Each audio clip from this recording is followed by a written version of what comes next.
What you say? I told you that it's time to start the show. That you only meant well. Yeah, the show's gonna do Of well. course you did. What you say? I said let's go. That it's all for the best. Yeah, it's probably gonna be like the best Of course it podcast. is. What you say? God, do I have to keep repeating myself? Just what we need. You decided this. Hold up, I What thought we you both say? decided to do this. What did she say? I said let's start the show. Hey everyone, welcome to Whatcha Say, an OC podcast. My name is Elyse Daly, And I'm Scott Daly. and together We're the Dailies. What are you doing right now? I'm just talking. You're just talking, not performing at all. No, just having I'm just a talking. cash chat with our friends out This there. is how on I the talk internet. to my husband. This is like very slowly, like a child. you know the Do you hear me? Do you think he saw us? Do you know the SNL skit about the sweaty balls? That's kind of what your voice reminds me of right now. Is it? The women that do that radio show. Oh, Yeah. great. Hey, what is this podcast? I already said it. It's an OC podcast. Oh yeah, this is the podcast where each and every week my incredibly energetic wife Elyse and I go through the hit 2000s teen drama The OC episode by episode. This week on the show we are covering season 2, episode 16, entitled The Blaze of Glory. Which Which is one of those titles that is very literal, as And now we get it. Blaze as a flame. as in fire, literally, but also Glory figuratively. As in glorious day. Some relationships have ended. And some are just beginning. Hey, Elyse, Yeah. before we do talk about the OC, though, we usually talk about something else. What is that? Okay. And we talk about our week. We talk about roses and thornies. Can you, like the good, the bad, the rose and thorns. I'm not asking for like a 70% here. Yeah. I'm asking for like a 32. Could you take it from like a 15 to like a 32? I can maybe get to like a 20.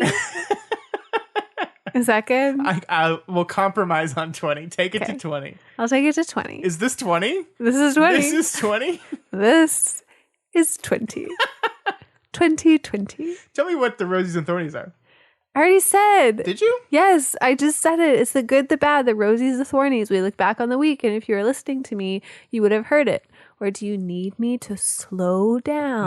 No, I don't. I need you to And do... enunciate for you. Okay, because you only say things once. And if you Elyse? hear them, great. And if you don't, stop and rewind. Hey, Elyse, What? can you tell me what your thorn of the week is, besides maybe this podcast? I mean, yeah, it's just this podcast. I'm just kidding.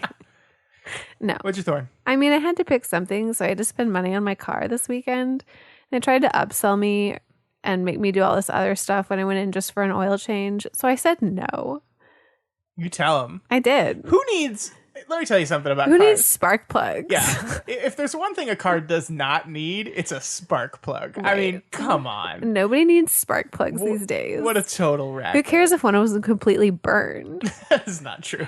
It is not true. That's not what he said, is it? I couldn't understand him. Oh my God. Elyse, What? go fix your car. It's fixed. It's driving. Maintenance light is off. Tire light is off. All is good. Money's God. still in my bank account. I'm a happy person. We will get your car fixed in about a month, I think. Yeah. No, that's what I put a reminder on my phone. I set it for a month from then. Good. Yeah.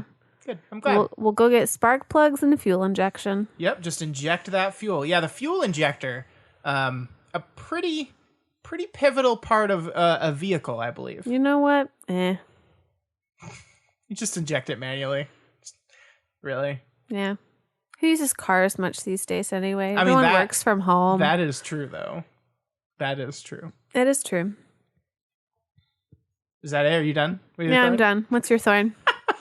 This is going to be one of those episodes. Is it? My thorn is... You mean a great episode? our trees got all chopped off.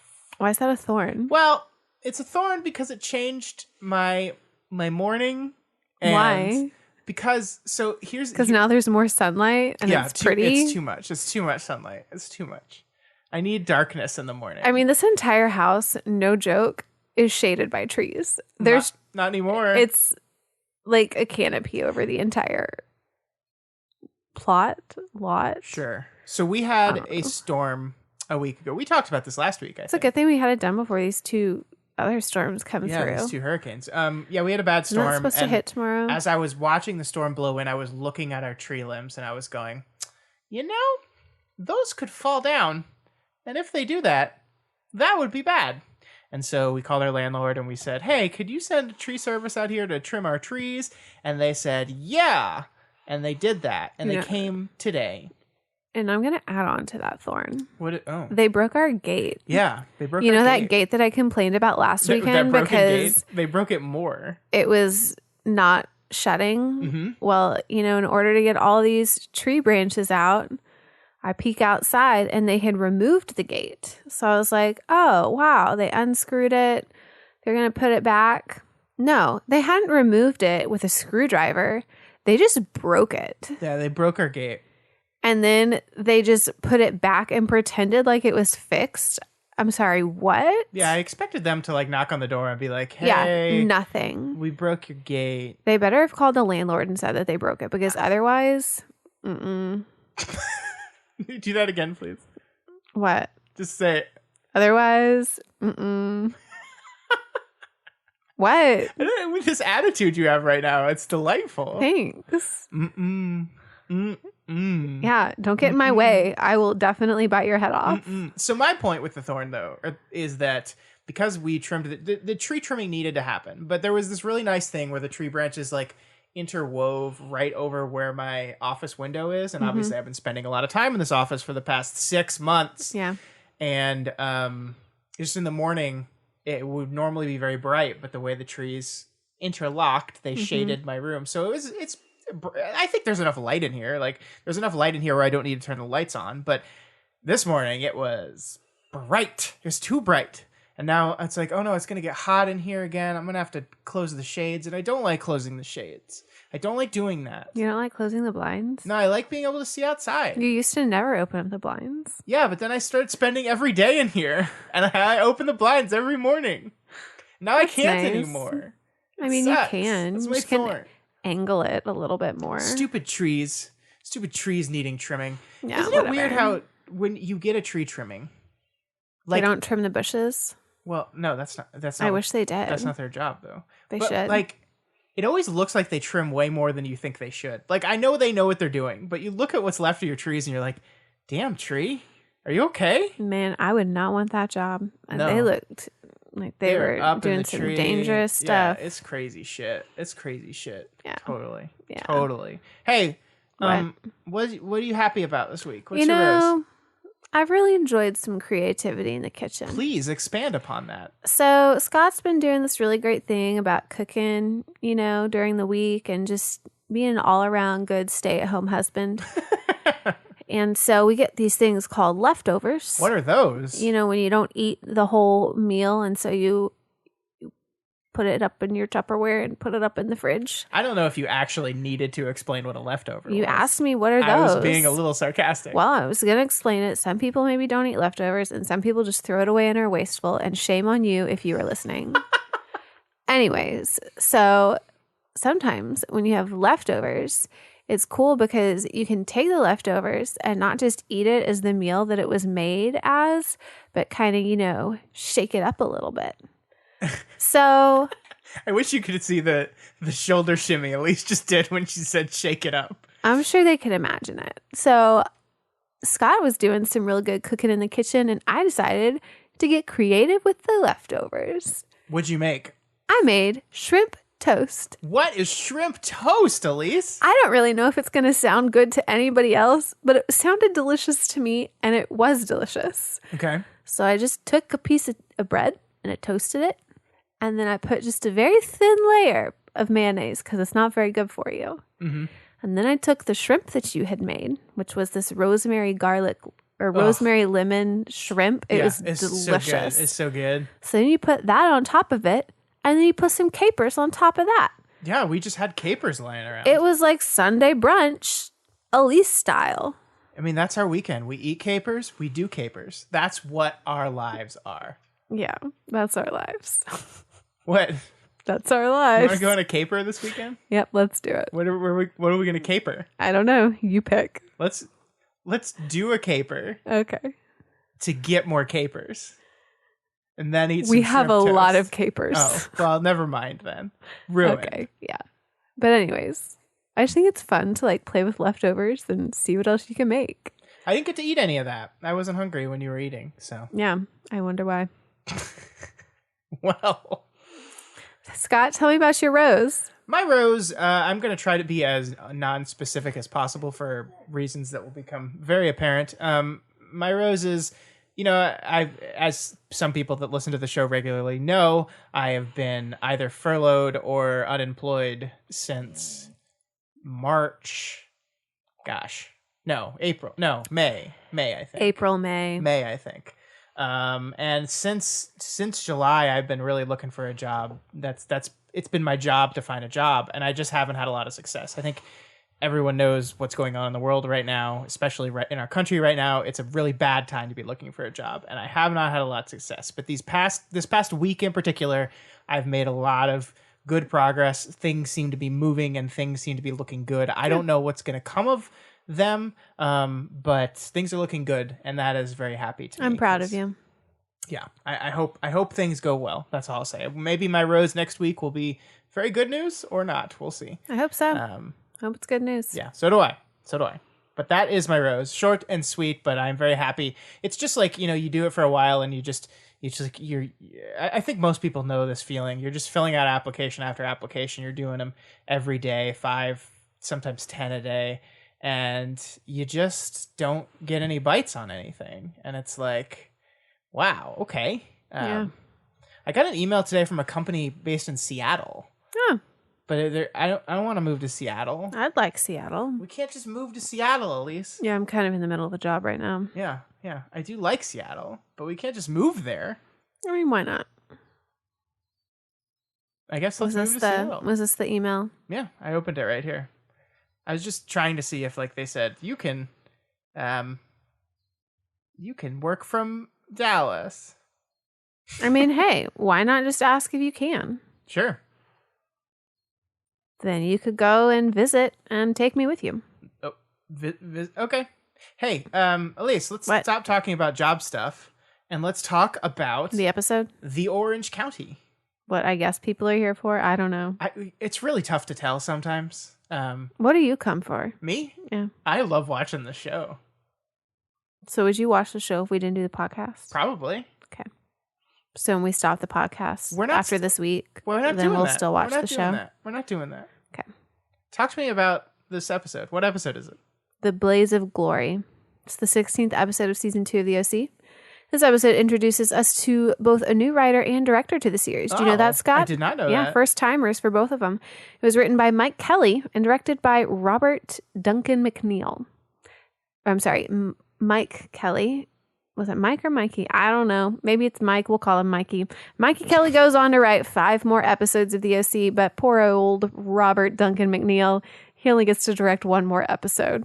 Because he evidently wasn't that good. Well, they gave him the second episode. So They signed him on for 2, and then they realized, big mistake, no more.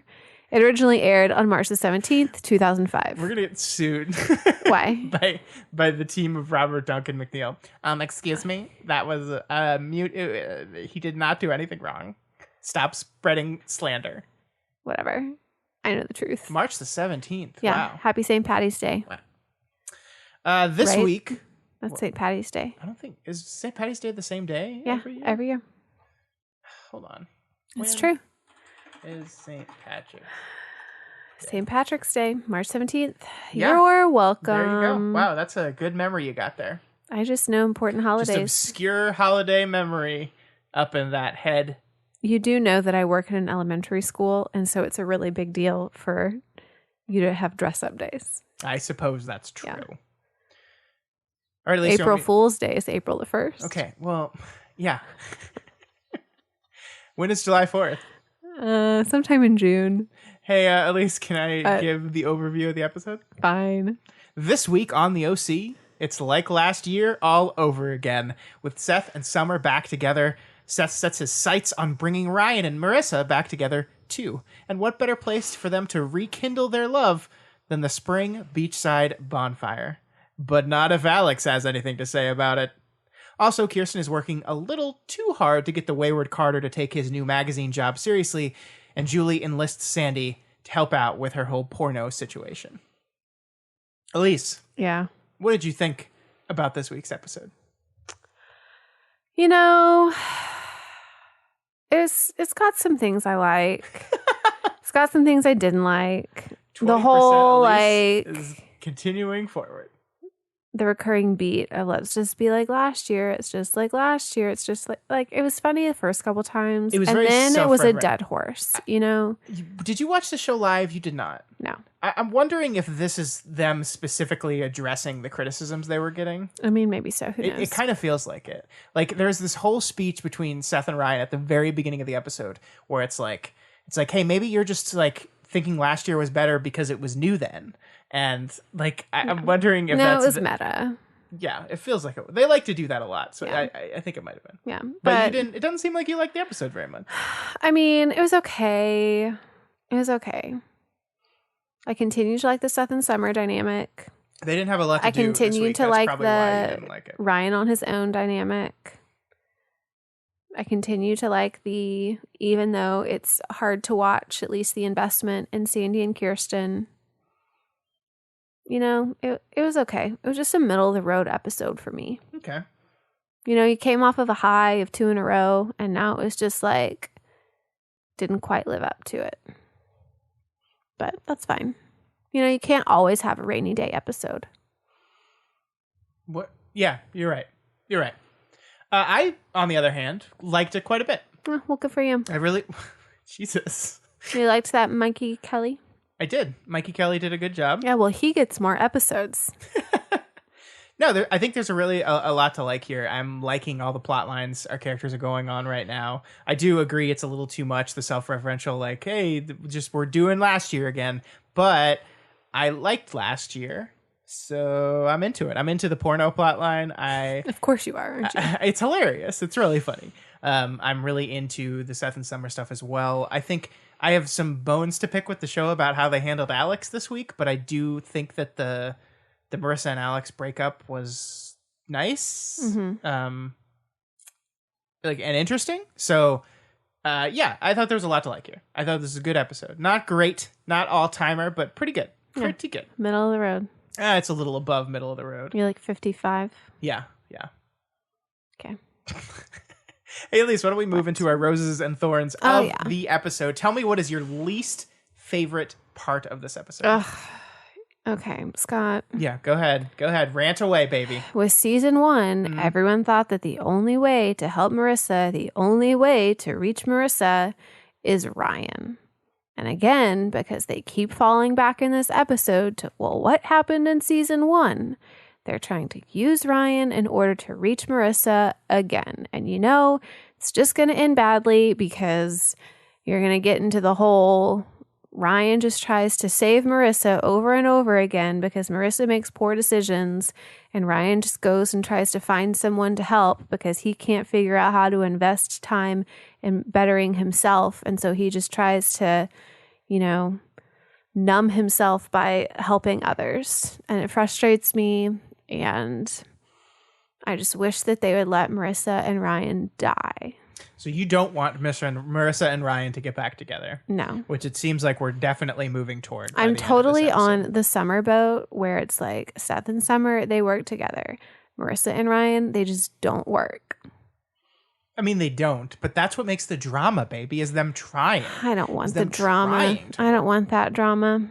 I do agree that it's so funny that when it comes to Marissa, Ryan just will drop everything and just do it, right? Like, I think about how much in the Lindsay relationship, Ryan was just like, no, fuck Caleb, I'm not doing it. But then, like, Julie Cooper comes walking in the door. I know that she wants to come home. But if she does it for me, it's like she's letting me win. But if she does it for you... No, I'm not getting in the middle of Marissa's life. All right? Not again.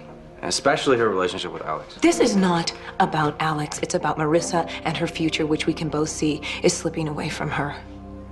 Ryan, please help me. Convince her to come home. You know that's what's for the best. And he's like, okay, I'm doing it. Yeah. I mean, like, I guess she's pretty, but She's all right. I don't get what he gets out of it. You know who's better looking? Summer. Well, yeah. Hell yeah. Yeah. My, Anyways. My brunette angel. Yes, that's me. No, I was talking about Summer. No, you're talking about me. Oh, sure. I guess I'm not as brunette as I was. My silver angel over here. Funny.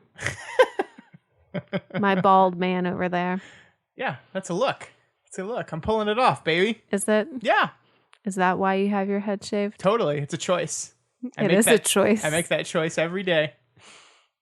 I helped you make that choice initially. What's your thorn, Scott? My thorn is kind of related to your thorn, but it's the other side of that coin. It's the other side of the Marissa coin, which is Marissa's girlfriend, Alex. So this is the episode in which the Marissa and Alex relationship finally comes to an end. And yet, the way the show chose to make this relationship come to an end was a little bit surprising for me. Was it? Yeah. Well, so there's this point early in the episode where Alex is talking to Seth and basically trying to get information from Seth about Marissa and Ryan. Like Marissa, she's so worried about this. She's being a little bit paranoid, and for good reason. She's being paranoid. And one thing she says, it's so sweet. I really, really have fallen hard for this girl. She says, I've fallen so hard for this girl. And you're like, oh no, this is exactly what I said was going to happen. Oh no, this is exactly what you said. This is going to be devastating. But then this thing happens halfway through the show where Alex just starts to act like a crazy person. And like she goes off on Ryan twice. Like the first time she throws a beer can at him and then excuse me. Uh-huh. There's a lot of beer at that Alex apartment. Alex drinks a lot. Yeah. She's perpetually drunk, which maybe explains how 17? Look, who knows? Who knows anymore? Who knows? But she gets right up in Ryan's face. She pushes him around. And there's this really wonderful line where Ryan is like, walk away. Yeah, like, what are you going to do? Are you going to punch her in the face, Ryan? No, you're not. You're not going to punch this woman in the face. What do you think you're doing? Let me try to put it in a way you'll understand. Stay away from her. There's nothing going on. What are you talking about? Studying late together? Sharing a sleeping bag? Yeah, there's nothing going on at all, Ryan. Hey, listen to me. No. You listen to me. Don't go near my girlfriend again. You understand me now?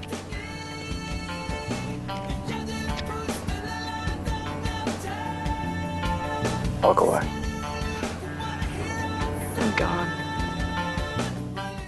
Kind of wish he did. But basically what the show has done is in order to break them up and make Marissa seem like the good guy, they're like flipping a crazy switch in Alex that we've never seen before. Which, let's be real, we're going to talk about who was the bad guy. It was Marissa. Oh. Because Marissa repeatedly lied to Alex. Yeah. And hid things from her. Yeah. And so the one that was sabotaging the relationship was Marissa. Marissa got in too far over her head, and she was not mature enough to do anything in her whole life. Yeah, to recognize that she's in over her head. She went too fast into this thing. Moving in together was way too fast. That she's not as into this girl. That no matter how much she wants to admit it, part of her attraction to this girl was because she knew it would piss her mom off. She just fucked all this up, and she's too immature to deal with that.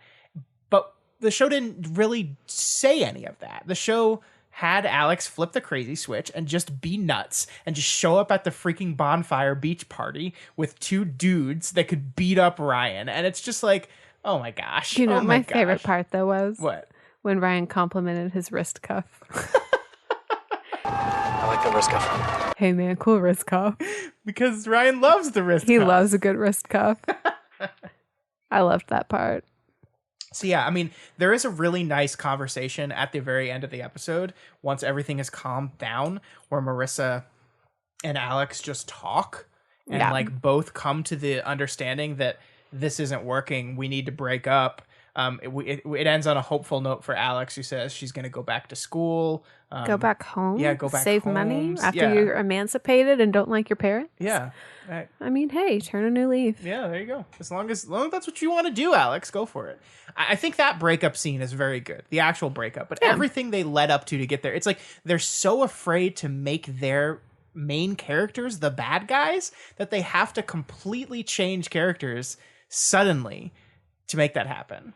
And I think the show does this a lot, and it frustrates me at times. Like, this frustrated me. I really like Alex. I think she's a really great character, and she was just nuts this entire episode. And do you know who I really don't like? Who's that? Marissa. Yeah, I think if any of these characters you can make the bad guy, it can be Marissa. Yeah. Nobody likes Marissa.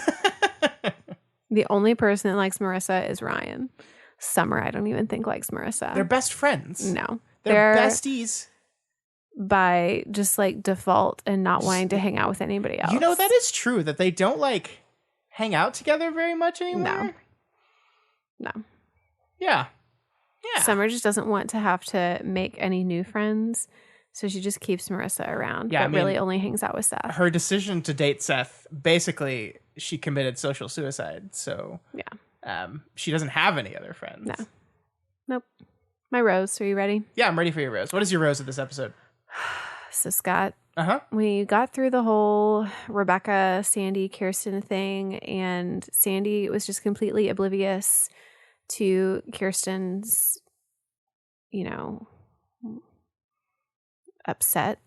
upsetness, Mm-hmm. how frustrated she was with it. Anyways, he just didn't see it. And I hated that because it was clear and she had said it over and over and he just wasn't reading the signals. Sure. Even after she took her ring off, Mhm. he just didn't make the connection. Yeah. But this episode, Scott, he started to see the connection. And they didn't say it. It was No. just in Sandy's brilliance, or I guess rather Peter Gallagher's brilliance of his acting, where you could tell that he read what happened in between the lines of her finding her ring and her attitude towards him, I guess, around the house and at the golf course whenever he had put two and two together. Mm-hmm. And I'm just finally happy that he has realized that he's going to have to put in some work. Yeah, I want to play the audio here, but the audio, it doesn't do justice to what's No, happening. because it's here. the look. Yeah, because like this audio finishes and he's like, he sees that she has her ring and she gives some bullshit excuse. And then like the show takes a breath, which the show doesn't do very often.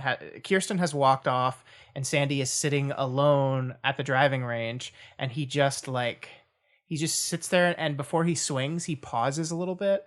And that pause is like just enough to really drive home that he's like, huh. And of course, this is also, after he's brought up Carter, the new editor for their magazine. Is his name Carter? Yeah. It's Carter, Which right? again, Sandy's just completely oblivious to. Well, but like, But I mean, I guess they haven't really given any sort of. no, not yet. Concrete Well, I mean, but evidence. it's like we learned that Carter wrote a magazine at Berkeley that was Sandy's like favorite magazine. It was like Revolution. yeah, it was like the premier magazine of the left yeah. wing at Berkeley, which is a very left wing school. So it's like super progressive magazine that, of course, Sandy Cohen just absolutely loved because that's the type of person he is. And Carter was the one that created that magazine. So now we've got a link, and he's impressed by this person.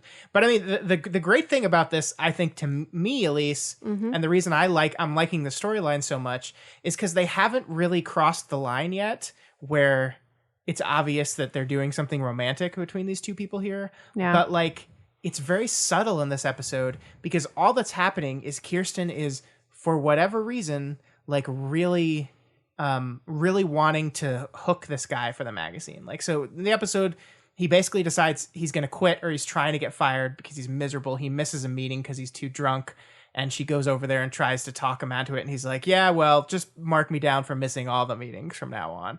He's trying to get fired. And like, I think with any other person, Kirsten would probably just be like, okay, well, fuck you then. We'll find someone else.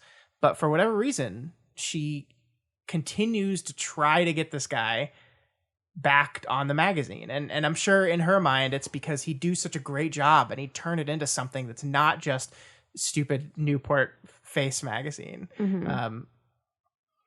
But man, she's trying really hard. And that's what she brings the magazine to him, his old Revolution magazine to him.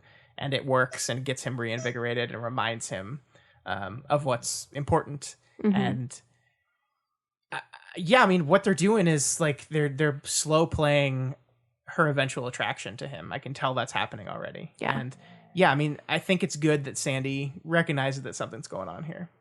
Gonna have to put in the work. Come on, Sandy. That's the only way they'll survive. It's true. I'm ready for your rose, Scott. My rose Tell me. is Ryan. Yeah. I don't say Ryan very often in this category. No. Almost never. Yeah. But you know what Ryan gets to be in this episode? Ryan gets to be the architect. The show reminded itself that Ryan is into architecture. He likes to build things. And so this whole episode, design things. Yeah. This whole episode is Ryan is tapped by Marissa with Seth's manipulation into helping build the bonfire for the beach bonfire party that the school has. And of course he builds this big bonfire with like a giant wooden horse on top that's supposed to look like Mr. Oates, but also is the Trojan horse. I have a question. Well, When you were in college, was that after the whole bonfire thing Yes. stopped? So you never got to participate in a bonfire like that? Or did they still have those? For those of you that don't know, I went to school at Texas A&M, and bonfire was a very big tradition at A&M. They used to burn an absolutely massive bonfire the weekend before the game against UT, which was our biggest rival. It collapsed in 2000 and what was it? 7? No, because I was at school. 1999, something like that. It collapsed and a bunch of people died and a bunch more got very hurt. I remember it on the news. Yeah, it was a big deal. It was a big deal. And so they stopped doing it after that point. There was still an off-campus one, not officially supported or branded by the university, that picked up a few years after. I never went to that because the university made it very clear that like we don't do it. And of course they couldn't stop people from doing it. Yeah. The university was not a fan of it. They did not like it. And I never went to that one, but no, I never went to bonfire. The A&M bonfires were like way bigger than this thing, but I was watching this bonfire burn and I'm like, hey, this seems unsafe. At least they're surrounded by sand. Where are the adults? Yeah, but they've got like gasoline too. Like, yeah, the teenagers built it. Yeah, they built High it. school kids. Yeah. It just seems unsafe. But anyway, back to Ryan. Yes. He gets to, and then there's the scene at the very end of the show, the episode where They Marissa, light the thing together. Well, no, Marissa just says, Ryan, you're in charge. And Ryan gets to stand up in front of a crowd of people and give them orders. And this is the most amount of time that Ryan has talked consecutively in the entire show. All right! Great. That horse is gonna have its head up its ass if we're not careful. We need to rotate the neck over to the other side. You guys in back. You guys take care of that. I need you ladies right over there. You need to hoe that area. Hoe that thing down. We need to set the tiki torches over here. Hey, you with the gasoline. Away from the fire. What are you doing, man? And true. he's confident and he knows what he's talking about and he's leading people. And they cut to Marissa, who's giving him the, oh, fuck yeah, that's that hot stuff. That's the look she's giving him. She's like licking her lips and being like, that's my architect, not baby. Not quite like that, but sure. That's my architect up there ordering those people around, telling them to attach the head of the horse. It's funny what he says, though, because he's like, make sure you attach the head to the neck. It's like, oh, okay, thanks. Thanks, Ryan. You're real good, Ryan. And you, ladies, hoe that sand. Hoe it down. It's very good, though. I enjoy when Ryan is given a purpose in the show outside of, I like this girl or I like this girl. I like when the show does that. I like when the show gives Ryan a reason to exist and a reason to do something. And it just hasn't been that way because his whole life has been wrapped up in Lindsay and all Lindsay's problems for so long. He's not gotten to do anything for himself.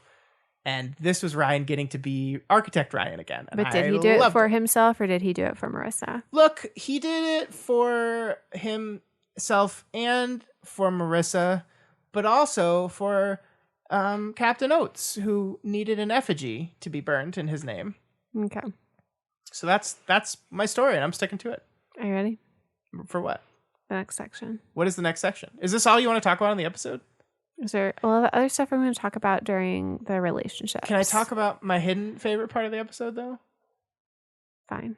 So I don't have to if you don't want me to. I want you to talk about it. So what neither Elyse and I picked for our Rose and Thorn is the ongoing porn saga with Julie Cooper. And in this week's episode, Julie Cooper has enlisted Sandy Cohen to help her with her porno thing because he's a lawyer and he knows how to do with this stuff. Write contracts and negotiate. But the funniest thing about this to me is she brings the tape to Sandy. And like it's heavily implied that Sandy watched the whole porn. You know what else bothers me about that tape? What? It's a very big box. It's the size of 2 VHS tapes fitting inside one box. Mm-hmm. Did that take 2 VHS tapes? No. And if it did, No. that's like a 4-hour-long movie. Yeah. I don't want to damn like that's just what porn boxes look like. They're that thick? Yeah. Sorry. VHS boxes like that? Those ones, yeah. Why? I don't know. This is how they made them. Ugh. It's the old VHS porn back in the day.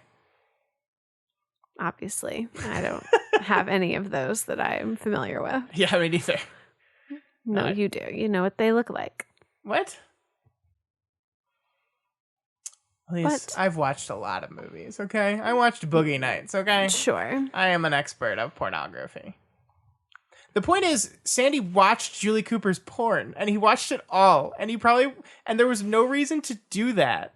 Why did he watch it? He didn't need to watch it, but he watched it all, and that's fucking hilarious.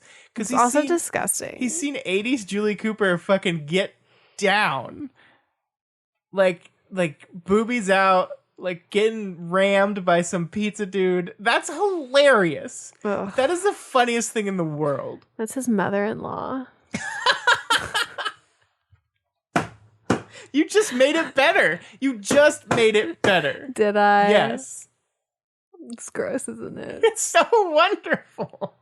Why did you watch it, Sandy? Oh my god. I hope Seth watches it and it's his step-grandma. Ah, stop. Okay, I'll stop. Okay. Now we can move on to the next section. Okay. Come on, Scott. Tell me about the style. Wow. In the OC. Wow. Hey, hey, hey. Wow. Come on, Scott. Tell me about the style in this episode. This is lame. What you're doing right now is so lame. I don't like it. I love it. I'm just really excited to do it like that. Do you not like it?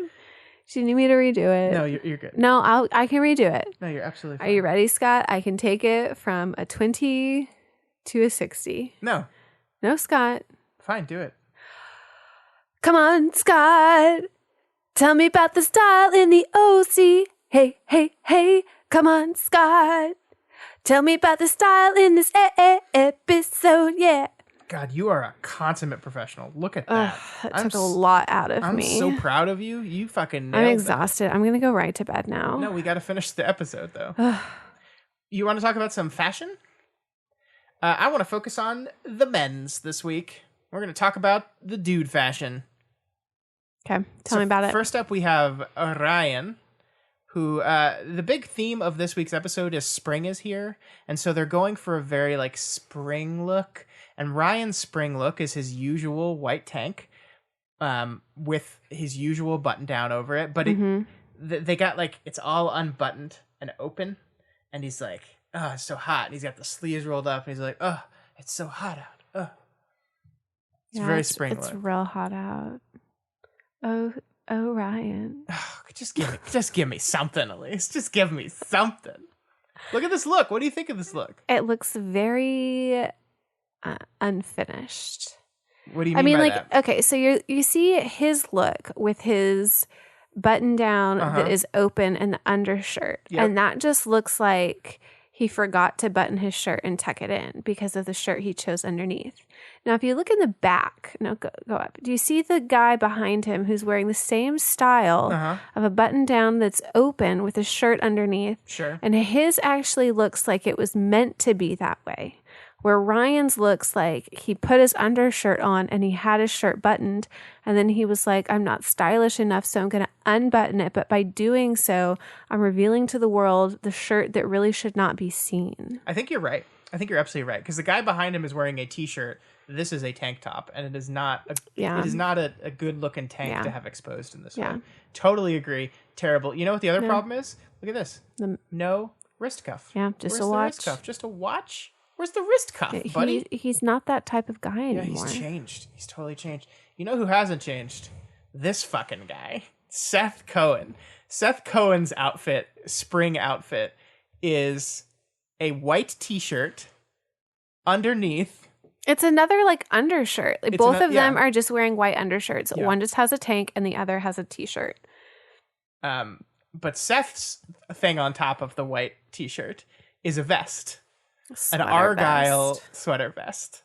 It doesn't look good, Elyse. It doesn't look good. No, it doesn't. Here's the thing. I think he's trying to copy Ryan a little bit here, but he's doing it in a Seth way. I think he saw Ryan wearing this white tank, and he said, okay, got to get white on. Don't own a tank. Got to be a tee. And then he's like, but I don't have anything like this going on. Argyle sweater vest. Got to do it. Got to do it. I guess so. Both messenger bags. The thing is, this looks like a look that was very popular at the time, but it looks like a shitty version of that look. Again, it's because the undershirt. Yeah, like with the tee longer than the vest. I always actually liked the vest with the tee under it look, but I couldn't pull it off. Did you? Yeah, I wanted to wear that, but I couldn't pull it off because I'm a little bit bigger than the average bear, and vests. You're my little bear. And vests don't look good. I mean, even like Seth, who's a skinny guy, I think looks a little chunkier in this vest. He does. So imagine and you want to know why? Why? Because it's the wrong type of shirt to put under that vest. Yeah. But that's me. That's my problem, is vests make me look very big. Very, very big. So I can't pull them off. I just can't. It's okay. And lastly, we're going to talk about Marissa. And I thought about Marissa's outfit for a long time because it's ridiculous. Okay. You did, because you were talking to me about this afternoon. Marissa's outfit is a green and pink polo, where the most of the polo is pink, but the accents... You mean green? Are green, but the accents are pink. The collar and trim of the sleeves. It kind of looks like watermelon a little bit. Very much so. She's wearing that, and she's wearing a long skirt underneath it. And it looks kind of ridiculous. It really does. And not ridiculous in the like the past month and a half, I feel like they've constantly put Marissa in these like super trendy, chic to the point of absurdity looks. And then in this episode, she lands in this look. And it looks crappy, but not in the same way as the other looks have looked bad. You know what I mean? Can I tell you something that really bothered me about this outfit? Tell me. The greens don't match. The green in her shirt and the green in the skirt, the primary green color in the skirt, don't go together. You can't just wear multiple shades of the same color with all these other colors that are going on as accents and just expect it to work.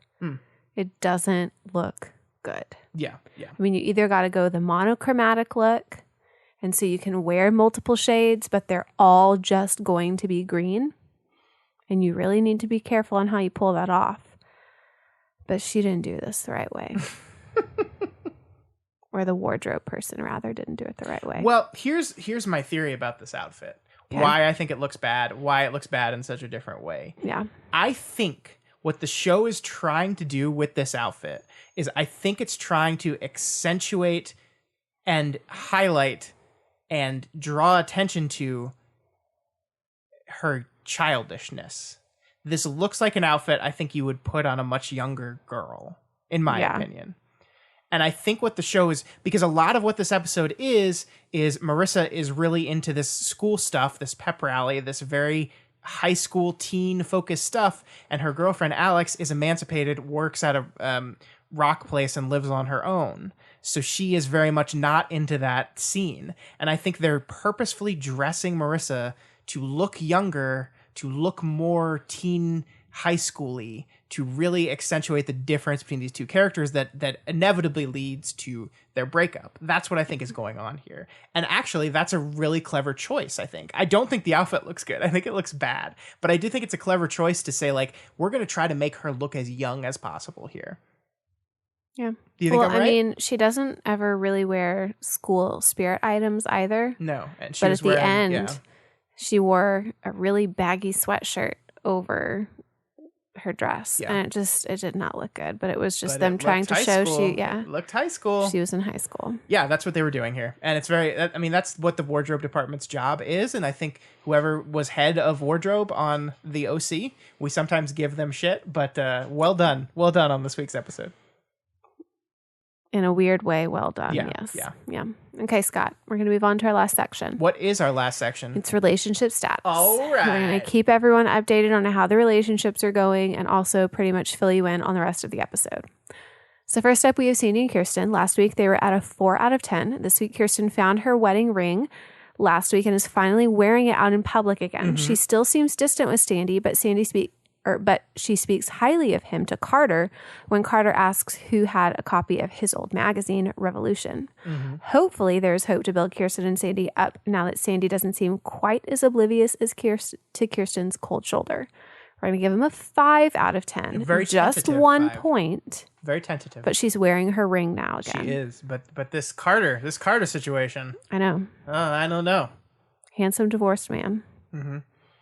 Okay, tell me about Julie and Caleb. Next up, we have Julie Cooper and Caleb Nichol. Last week, we gave them a horrible 1 out of 10. Julie told Sandy everything between her and Caleb is fine, but she still does not want to come clean about her past porn star life. We also have yet to see Caleb and Julie back in a scene together. This is going on how many weeks now that they have not been in the same room together? Quite a few. A few. We're going to leave them at a 1 out of 10. The danger zone. We do leave this episode with Sandy basically telling Julie, you're going to have to pay this guy the $500,000 he wants, which means you're going to have to tell Caleb. Yeah. So we'll see how that cookie crumbles. Uh-huh. All right, next we have Alex and Marissa. Last week they were at a 4 out of 10. Alex and Marissa's relationship this week is central to the plot of this episode. Alex is seeking help from anyone who knows Marissa lately to see how she can still cling to the relationship they once had.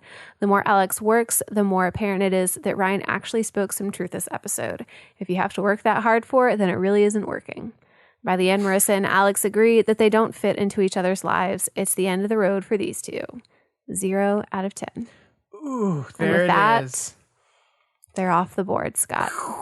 Off the board. Now let's see how many episodes we can go before we have to put Marissa back on the board. My guess is not very many. But we move on to the favorite couple of mine and of yours, Seth and Summer. Last week we gave them a very tentative 6 out of 10. But this week it's back to the status quo with these two. Their playful banter and Seth's meddling in other people's business, which causes Summer to try and keep him in line, is just classic Seth and Summer. Despite Summer's frustration with Seth, they still come together at the end okay. There's that beautiful scene where they're at the bonfire and they're just in love, and it's so sweet, and I love them. Because they were not the focus of the episode, though, we are just going to kind of keep their number where it is, a very tentative 6 out of 10. They haven't really gone through any trouble since the start of their the restart of their relationship, so we're just going to keep them at that 6. But that is enough to make them couple of the week. We've got couple of the week with my favorite couple. Hooray. Okay. We're going to keep Ryan by himself for as another week. At least one more week, right? Last week, Ryan was just a 1 out of 10. This week, Ryan seems to be doing just fine by himself, even though everybody is trying to force him to spend time with Marissa. And by everybody, I really mean Seth. Personally, I'm glad that Ryan is happy on his own, and the dynamic of the Fantastic Four have together doesn't require that Marissa and Ryan be in an actual couple to make things work. I think this episode should have proven to Seth and Summer that they don't have to have a couple between Marissa and Ryan in order to be able to all four hang out and be happy. Unfortunately, Elyse, it did the exact opposite. Yeah, because Seth is annoying sometimes. But he's right.